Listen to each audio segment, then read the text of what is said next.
अस्सलाम वालेकुम। उम्मीद करता हूं तमाम लोग खैरियत से होंगे। हफ्ते का पहला दिन और 2314 पॉइंट की नेगेटिव साइड पे क्लोजिंग, जहां पे मार्केट अपना जो 180,000 का लेवल है उसको भी फिलहाल बरकरार नहीं रख सकी और उससे कुछ नीचे ही मार्केट अपनी क्लोजिंग दी। इंट्राडे के अंदर तो मार्केट ने पूरा दिन कोशिश की कि प्रेशर को एब्जॉर्ब किया जाए, जहां पर हमने एक वक्त के अंदर 1,81,000 के लेवल को भी क्रॉस होता हुआ देखा और मार्केट अपना इंट्राडे का लो लगाया 1,093 पॉइंट। लेकिन आखिरी वक्त के अंदर कुछ जो सेलिंग प्रेशर आया है, या बेसिकली मैं कहूंगा कि जो इंडेक्स में गिरावट आई है उसकी वजह से हमें इंडेक्स माइनस साइड पर नजर आता है। और सबसे ज्यादा जो पॉइंट्स लूज किए हैं वो कमर्शियल बैंक सेक्टर ने किए हैं, उसके बाद सीमेंट सेक्टर और फिर फर्टिलाइजर सेक्टर और फिर साथ ईएनपी सेक्टर जो है वो पेश पेश रहा है, जिसके सबसे ज्यादा पॉइंट्स लूज हुए हैं। लेकिन इसके अलावा मार्केट में 2300 पॉइंट निकलने के अलावा मार्केट के अंदर जो काम हुआ है आज वो काफी अच्छा हुआ है, जहां पे खासतौर पर जो रिफाइनरी सेक्टर है जिसमें सिनर्जी, पीआरएल, एनआरएल, अटक रिफाइनरी, वो तो काफी अच्छे चल रहे थे, जिसके बारे में कल पूरे वीडियो के अंदर ही मैंने आपको अपडेट किया था। इसके अलावा ब्लू एक्स ने काफी अच्छा काम कराया। लोटे केमिकल, आप सभी को अब मजा आ रहा होगा काम करने का। जो मैंने बोर्ड मीटिंग के रिलेटेड स्ट्रेटजी की पूरी वीडियो बनाई थी और उसके बाद जैसे ही बोर्ड मीटिंग आई थी, बोर्ड मीटिंग की डेट आई थी लोटे केमिकल की, तो आप सभी को अपडेट भी कर दिया था। और उसके बाद से अभी तक आप देख रहे हैं कि बड़ा शानदार किस्म का गेन दे रहा है और ये आज 32 रुपए 90 पैसे का इसने हाई भी लगाया था। ठीक है, अभी तो रीसेंट हाई भी इसका लग चुका है, तो बड़ा मजा आ रहा होगा आपको लोटे केमिकल में ट्रेड करने में। जिन लोगों ने की है मुझे कमेंट सेक्शन में लाजमी बताइएगा, ताकि पता चलेगा आप लोग उस स्ट्रेटजी से फायदा भी उठा रहे हैं। इसके अलावा मैपल लीफ सीमेंट में अप एंड डाउन अच्छा काम होता रहा। टेली कार्ड आखिरी वक्त के अंदर काफी ऊपर आया। एसएलएम अपने लेवल्स को मजबूत कर रहा है। फिर हम मजीद देख ले तो एसपीएसएल में भी काम अप डाउन चल रहा है। फिर साथ हम आ जाए तो ईपीसीएल ने आज बड़ी अच्छी मूव दिखाई है। टाटा सीमेंट में भी अप एंड डाउन काम हो रहा है, मोमेंटम में मौजूद है। National refinery of course PSO बड़े जबरदस्त किस्म के अपने लेवल्स को मजबूत कर रहा है। तो काफी अच्छा काम स्टॉक वाइज हमें नजर आता रहा, लेकिन उसके बावजूद 2314 पॉइंट पे इंडेक्स हमारा नेगेटिव साइड पे बंद हुआ। अब उसकी वजह क्या है, पहले यहां पर फिलहाल आ जाए तो हम जैसे मैं आपको बता रहा हूं कि सारा दिन मार्केट ने प्रेशर को अब्सॉर्ब करने की कोशिश करी। ये जो आज का दिन है ये बेसिकली उसका चैनल है। ठीक है, ये आज की ही सारी कैंडल्स है, मंडे के दिन की।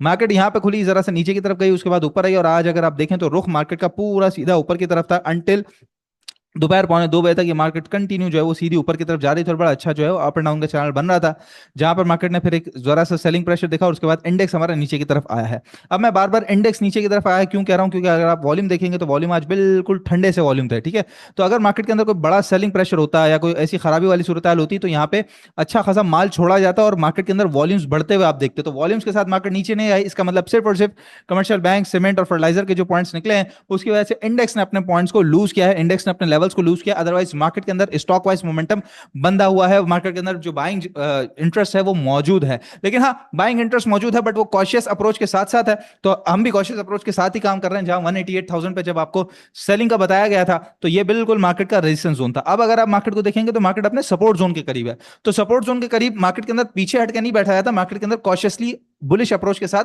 छोटी छोटी बाइंग करनी होती है। कि अगर आप छोटा मोटा पुल बैक हो जाता है, जैसे लाइक यहाँ पे से एक जो पुल बैक यहाँ हुआ था, या फिर यहाँ नीचे आने के बाद यहाँ पुल बैक हुआ था, तो उस पुल बैक के अंदर अच्छे खासे पैसे बच जाते हैं। तो इसी तरीके से है कल के दिन की अगर मैं स्टडी आपको बताऊं तो अभी जरा सा ऑयल जो है वो थोड़ा सा कुछ ऊपर की तरफ आया है। इंट्राडे में तो इसने एक अपना 72.60 का लो लगा दिया था, लेकिन अभी फिर रिसेंटली वापस जब ऊपर आया तो 75.21 का अपना इंट्राडे हाई लगा चुका है। कुछ अपना हरमस पे कंट्रोल हासिल करने की और इसके अलावा 20% टैरिफ की भी ट्रम्प की तरफ से बातें आ रही हैं। लेट्स सी क्या होता है। अगर लग भी गया और अपना हरमस खुल भी गया तो मैं समझता हूँ वो भी बड़ी पॉजिटिव बात है, क्योंकि टैरिफ तो हमने देखा है कि पिछले साल भी लग के हट ही जाता है, तो कहीं ना कहीं गल मुक ही जाती है, टेबल पे बैठ के आगे बातचीत सारी हो जाती है। फिलहाल के लिए जो मामला जंग वाला तूल पकड़ रहा है उसको कहीं ना कहीं ठंडा किया जाए, चाहे टैरिफ लगा के, चाहे टैरिफ हटा के, चाहे सैंक्शंस लगा के, चाहे सैंक्शन हटा के, तो हमारे लिए सबसे ज्यादा पॉजिटिव बात होगी। फिलहाल तो खैर मैं बता रहा था जैसे कि ऑयल की यहाँ पे सिचुएशन है कि आप देख सकते हैं कि ये जो रेजिस्टेंस है वो पहले अच्छा काम कर चुका है, अब भी अच्छा काम कर रहा है। तो $75 अगर क्रॉस हुआ तो फिर $77 है, और 77-78 क्रॉस हुआ तो ऑयल टोटली बुलिश साइकिल में आ जाएगा, जहां पे $90 तक हम दोबारा हाई देख सकते हैं ऑयल का। अदरवाइज यहीं पे साइडवेज होता हुआ हमें नजर आएगा। तो अगर तो ये साइडवेज रहा और खासतौर पर अगर थोड़ी सी कुछ नेगेटिव साइड पे ऑयल की क्लोजिंग आ गई तो मार्केट कुछ बेहतर परफॉर्म कर सकती है। लेकिन अगर हल्का सा प्रेशर कंटिन्यू रहा तो मार्केट अगर कुछ नीचे की तरफ खुलती है तो जैसे मैंने आपको बताया कि सपोर्ट जोन के करीब है, तो ये अपने लेवल 178,000 179,000 यानी कि 179,000 से लेकर 178,000 के दरमियान, इस दरमियान कहीं भी अगर मार्केट खुलती है और वहां से पलटना शुरू होती है ऊपर की तरफ, खुल के रुक के पलटना शुरू होती है ऊपर की तरफ, तो हमारे लिए बाइंग और डिप का बहुत अच्छा मौका होगा कि हम जैसे ही एक बाउंस बैक होगा 180,500 या 182,000 तक का, तो उस बाउंस बैक के अंदर हम एक दोबारा अच्छा पैसा बना लेंगे, क्योंकि अपॉर्चुनिटिस्ट हैं हम ट्रेडर हैं। ट्रेडर का काम यही होता है, buying on dip sell on strength, buying on dip sell on strength. और अगर बाइंग ऑन डिप करने के बाद नीचे चले गई तो हमारे पास 177,000 का स्टॉप लॉस मौजूद ही है, जिसके बारे में कल की वीडियो में मैं आपसे अपडेट के अंदर बता चुका हूं ऑलरेडी। ठीक है, तो वो लेवल हमारे पास मौजूद है जहन में। तो यहां पर अगर हम देखें तो नीचे की जगह कम है फिलहाल, ऊपर की जगह जगह ज्यादा नजर आती है, बट एक सिर्फ और सिर्फ एक एक्सटर्नल जो न्यूज है उसकी वजह से मार्केट के अंदर अभी लोगों का सेंटीमेंट थोड़ा सा हिला हुआ है। अदरवाइज मार्केट के अपने अंदर कोई किसी किस्म की प्रॉब्लम मौजूद नहीं है। अगर तो प्रॉब्लम होती तो आज मार्केट सिर्फ इंडेक्स ना लूज करता अपने पॉइंट्स को, मार्केट भी अपने लेवल्स को जो जो वॉल्यूम्स है उसको अच्छे खासे बढ़ाते हुए जो सेलिंग प्रेशर है वो कंटिन्यू होता हुआ सा नजर आता मार्केट के अंदर। तो फिलहाल ये की सिचुएशन तो मुझे नजर नहीं आ रही है, तो इसलिए मार्केट अपने लेवल्स को बरकरार रखे हुए आपने भी उसी लेवल के हिसाब से बाइंग ऑन डिप की अपॉर्चुनिटी से फायदा उठाना है। इसके अलावा जी सहूलत अकाउंट की ओपनिंग की जो फैसिलिटी है वो स्टॉकिफाई के पास मौजूद है, और सहूलत अकाउंट खुलाना बड़ा आसान काम है। आपके पास सिर्फ और सिर्फ दो चीजें होनी चाहिए, एक आपका सीएनआईसी और एक बैंक अकाउंट। बस ये दो मेन काम, दो मेन चीजें जो है, दो इंपॉर्टेंट चीजें वो आपके पास होनी चाहिए। बाकी सिग्नेचर, ईमेल आईडी और मोबाइल नंबर तो हर आम आदमी के पास होता ही है, हर खास आम आदमी के पास होता ही है। तो बस आपके पास अगर ये दो चीजें हैं तो आप पाकिस्तान स्टॉक एक्सचेंज में 3 मिलियन तक की ट्रेडिंग कर सकते हैं और बआसानी घर बैठे आपका अकाउंट खुल जाता है। आपने सिर्फ और सिर्फ रब्ता करना है 0301 पे और आपका सहूलत अकाउंट घर बैठे खुल जाएगा। और याद रखिएगा, सहूलत अकाउंट खुलवाने के बाद भी आपके पास जो स्टॉकिफाई की सर्विसेज हैं वो उसी तरीके से मिलती हैं जिस तरीके से हम नॉर्मल अकाउंट के क्लाइंट्स को प्रोवाइड करते हैं, यानी कि सर्विसेज के अंदर कोई किसी किस्म की कमी पेशी आपको नहीं देखने को मिलेगी। एज इट इज सर्विसेज आपको मिलेगी, चाहे आपने स्विंग कॉल्स, इन्वेस्टमेंट कॉल्स हासिल करनी हो, या फिर ट्रेडिंग डेस्क हो, या फिर इसके अलावा पोर्टफोलियो रिव्यू की सर्विसेज हो, हमारे व्हाट्सएप ग्रुप्स हो, जूम सेशन हो, हर तरह की सर्विसेज आपको मिल जाती हैं। बस आपने नंबर पर रब्ता करना है 0301 कुछ खबरें हैं जहां पे सबसे पहले तो जी कार सेल्स फिस्कल ईयर 2026 में 39% से जंप कर गई हैं और मंथ ऑन मंथ बेसिस पे करीबन 29% का एक इंक्रीज हमें देखने में आया है, जहां पे जून के महीने में जो सेल्स नंबर है वो 22,741 पे है। अब जून के महीने में इतनी बड़ी सेल्स गाड़ियों की जो हुई है वो बेसिकली प्री बजट बाइंग है और कुछ भी नहीं है कि बजट के अंदर दोबारा टैक्स लग जाए या नया टैक्स जिस तरीके से हाइब्रिड पे हमने देखा कि लग चुका। तो जो होंडा कार्स है उसकी अच्छी खासी सेल्स बढ़ी है, साथ साजगार की बहुत ज्यादा सेल्स इस महीने के अंदर बढ़ी है, जून के महीने के अंदर। तो ये बेसिकली प्री बजट बाइंग थी, उसकी वजह से हमने एक शार्प इंक्रीज सेल्स नंबर्स के अंदर देखा है। और वैसे भी हम देख रहे हैं कि ऑटो सेक्टर के अंदर खासतौर पे जीएल, जीएचएनआई और पिछले कुछ दिनों से तो एच कार भी अच्छी ट्रेडिंग करवा रहा है। इसके अलावा पाकिस्तान कुकिंग ऑयल ब्रांड, सबको इसका नाम मालूम है, सोया सुप्रीम, हम कंटिन्यूसली इसको अपनी टीवी स्क्रीन पे भी देखते हैं और अपने घर के अंदर इस्तेमाल भी करते हैं। तो खैर ये भी प्लान करता है आईपीओ लाने का, करीबन 2.5 अरब रुपए कंपनी ने रेज करने हैं इस आईपीओ से। तो ऑलमोस्ट ये कहते हैं कि जुलाई के अंदर ही, यानी कि जो कंटिन्यू मंथ है इसके अंदर ही ये आईपीओ लॉन्च कर देंगे। तो लेट्स सी, एक और नया आईपीओ पाकिस्तान के अंदर आ रहा है। फिलहाल आज सिलेक्ट टेक्नोलॉजीज का आईपीओ आया, खुलते साथ ही नीचे था। काफी लोगों ने पूछा कि उसका क्या करना चाहिए। मेरा एक ही मशवरा है कि इस करंट रेट के ऊपर, मार्केट में जो सिलेक्ट का रेट है उसी रेट के ऊपर काफी सारी अच्छी कंपनीज, लोटे केमिकल आपके सामने मिसाल है, काफी सारी अच्छी कंपनीज जो हैं वो अच्छा काम करवा रही हैं। तो अगर जिनके पास बहुत बड़ी क्वांटिटी है कि 50,000 70,000 शेयर्स अगर मिल चुके हैं, अच्छी बात है, तो आप कुछ आधा सेल कर दीजिए। अगर बहुत बड़ा लॉस आपको नजर आ रहा है तो आप कुछ आधा सेल कर दीजिए कि पैसा कहीं ना कहीं घूम जाएगा। अदरवाइज जैसा आपको बेहतर लगे, क्योंकि आज एक ही दिन हुआ है, कोई खास कैंडल्स वगैरह बनी नहीं, तो उसके बारे में क्या ही बताइएगा। इसके अलावा हाईटेक लुब्रिकेंट रेज करना चाहता है 1 बिलियन के सुकूक, और इसके अलावा भी एक और कुछ रीस्ट्रक्चरिंग ये मजीद प्लान कर रहा है। तो 1 अरब रुपए के जो ये सुकूक लॉन्च कर रहा है, तो इसकी वजह से जाहिर है कि जो कंपनी की प्रॉफिट, जो सॉरी कैश लिक्विडिटी है वो अच्छी हो जाएगी, कंपनी को काम करने के लिए एक अच्छा कैपिटल मिल जाएगा। तो ये एक कंपनी के स्ट्रक्चर के लिए और कुछ शॉर्ट टर्म बोरोइंग के लिए, पैसा वैसा बोरो करके काम करने के लिए एक बेहतर खबर ही है।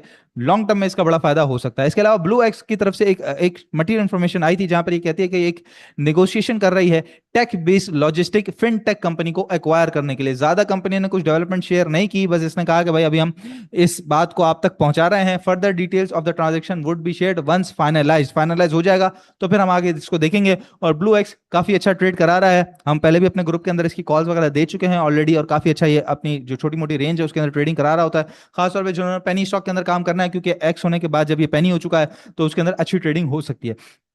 इसके अलावा रिफाइनरी सेक्टर से रिलेटेड ये बात आ रही है कि रिवाइज रिफाइनिंग पॉलिसी आई $6 बिलियन इन्वेस्टमेंट, तो 6 अरब डॉलर की इन्वेस्टमेंट जो लोकल रिफाइनरीज है उनके अंदर आनी है। और इसके अंदर कुछ गवर्नमेंट ने समझ लीजिए कि कुछ जो ऊंच नीच की है, जो टर्म्स एंड कंडीशंस है उसके अंदर, और बेसिकली जो पूरा खाता बनाया गया है, जो पूरा खाका बनाया गया है, वो रिफाइनरीज को प्रोटेक्शन देने के लिए बनाया गया है। और अगर रिफाइनरीज के अंदर फॉरेन इन्वेस्टमेंट आती है तो उस फॉरेन इन्वेस्टमेंट को प्रोटेक्शन देने के लिए बनाया गया है।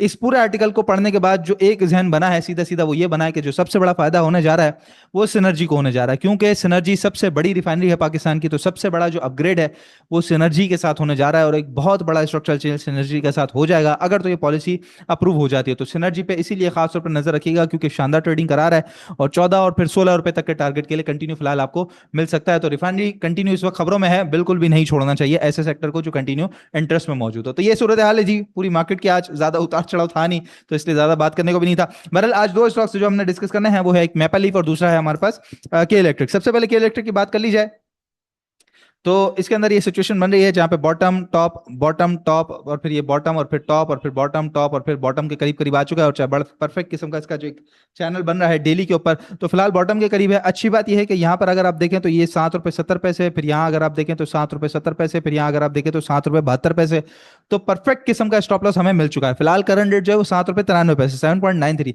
और 7.70 का परफेक्ट किस्म का ट्रिपल बॉटम मौजूद है हमारे पास। तो हमने उससे नीचे ही यानी कि 5 पैसे नीचे 7.65 का ₹7.65 का स्टॉप लॉस रख के इसके अंदर काम करना है। और इमीडिएट अगर किसी ने फौरन से लेके फौरन बेचना है, वैसे तो करंट रेट से लेके नीचे पूरा ये 7.80 तक आप बाइंग कर सकते हैं, और ₹7.65 से नीचे नीचे का स्टॉप लॉस होना चाहिए। साथ ही इसने जो है वो अपना EMA 100 अगर हम देखें तो यहाँ पे इसको क्रॉस कर लिया, और इसी से फिलहाल जो है वो अपने लेवल को सपोर्ट भी यहाँ पे ले रहा है। ठीक है, तो इससे नीचे नीचे और फिर ट्रिपल बॉटम से नीचे नीचे का हमारा स्टॉप लॉस होगा ₹7.65 का। करंट रेट से लेके नीचे 7.80 तक बाइंग कर सकते हैं। पहला जो इनिशियल टारगेट है वो 8.15 से 8.20 का टारगेट है कि अगर किसी ने फौरन से बेचना है कि भाई छोटे टारगेट में मैं लेके घूम के निकल जाऊं, तो 8.20 तक आप काम कर सकते हैं। इसके अलावा मजीद आगे बढ़ेगा तो जो टारगेट एरिया है ₹8.50, 55 उसके बाद ₹8.80 एंड देन ₹9.20 तक के टारगेट के लिए आप कंटिन्यू कर सकते हैं। और अगर इस दफा इसी तरह चैनल के टॉप के करीब करीब गया तो करीबन करीबन 9.90 तक के भी टारगेट के इलेक्ट्रिक में हमें नजर आते हैं। और हमेशा ट्रेड वही अच्छी जिसके अंदर रिस्क कम हो रिवॉर्ड ज्यादा हो, और ये उसी तरह की ट्रेड है कि जहां पे रिस्क बहुत ही कम है, बहुत मिनिमल सा रिस्क है, और रिवॉर्ड जो है वो अच्छा खासा है। और अगर मार्केट की बात की जाए तो सेम सिचुएशन है, जहां 188,000 पे ट्रेड कर रहे थे, वहां से तो अब रिस्क कुछ कम ही है ना। मार्केट के अंदर छोटा सा 2-3 हजार पॉइंट का स्टॉप लॉस है, लेकिन अगर ऊपर की तरफ गुंजाइश देखें, अगर दोबारा हालत है जरा दोबारा नॉर्मल हो जाते हैं, तो यहाँ से अगर दोबारा ऊपर देखें तो हम 8,000 पॉइंट ऊपर की जगह है। इसीलिए मैं कहता हूं कि मार्केट के अंदर घबराना नहीं चाहिए। हम ऑलरेडी प्रॉफिट टेकिंग कर चुके हैं, तो हम दोबारा बाइंग ऑन डिप के लिए नीचे खड़े हुए हैं। ठीक है, तो ये हो गया हमारा एक स्टॉक के इलेक्ट्रिक। ठीक है, रिस्क और रिवॉर्ड रेशियो आप खुद देख सकते हैं, रिस्क बड़ा कम है, रिवॉर्ड अच्छा है। इसी तरीके से दूसरा स्टॉक है मैपल लीफ, और मैपल लीफ के बारे में पहले भी मैं डिस्कस कर चुका हूं कि हमारा जो इसका जो एक पैटर्न बन रहा था उसके हिसाब से जो आपको बताया गया, तो उसके अंदर जो टारगेट एरियाज है वो तो 150 के हमें नजर आते हैं, लेकिन इसके साथ साथ इसने जो है वो अपना मूविंग एवरेज 200 यहाँ पे जो क्रॉस किया था उसको दोबारा रीटेस्टिंग के लिए आ चुका है। यहाँ क्रॉस करके जो ऊपर गया था, ऊपर जाने के बाद दोबारा रीटेस्टिंग पे आ चुका है, और रीटेस्टिंग कर भी चुका है। ठीक है, तो सबसे अच्छी बात तो ये कि मूविंग एवरेज 200 का इसके पास सपोर्ट एरिया मौजूद है। करंट रेट इसका बन रहा है अभी आज जो क्लोजिंग आई है वो ₹100.94। अच्छा, यहाँ अगर हम देखें तो लो लगा था इसका 98.30, और अभी जो रिसेंट लो लगा था 98.55, यानी कि इसके अंदर भी अगर हम देखें तो करंट रेट से लेकर नीचे पूरा 99 तक आपका बाइंग जोन है, और स्ट्रिक्ट स्टॉप लॉस 98 से नीचे नीचे का है। टारगेट एरियाज फिलहाल जो इमीडिएट टारगेट एरियाज है वो ₹109 तक नजर आते हैं। पहला टारगेट एरिया 105 और देन ₹109 का। इसके अंदर भी आप देख लीजिए कितना छोटा सा ₹1 का ऑलमोस्ट स्टॉप लॉस है, और ऊपर ₹9 का टारगेट है, यानी कि 9% का गेन आपको सीधा सीधा मिलता हुआ नजर आ रहा है। 105 और ₹109 तक के टारगेट के लिए कंटिन्यू करेंगे। 109 क्रॉस हुआ तो फिर हम इसको ₹115 तक, क्योंकि ये पहला अच्छा खासा इसका बड़ा टारगेट एरिया था, तो 115 114-15 तक इसको जाता हुआ देख सकेंगे। तो दोनों स्टॉक जो आपको बताए हैं के इलेक्ट्रिक और मैपल लीफ, दोनों के अंदर फिलहाल रिस्क काफी कम है, रिवॉर्ड के चांसेस ज्यादा है, बहुत छोटा सा स्टॉप लॉस है, लेकिन रखना जरूर है। छोटी क्वांटिटी के साथ काम करेंगे तो कोई किसी किस्म की परेशानी नहीं होगी।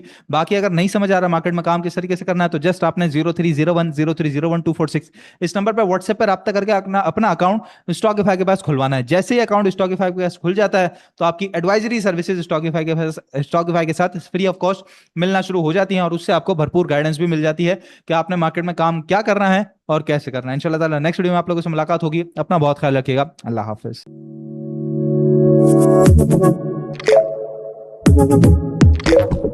Thank you.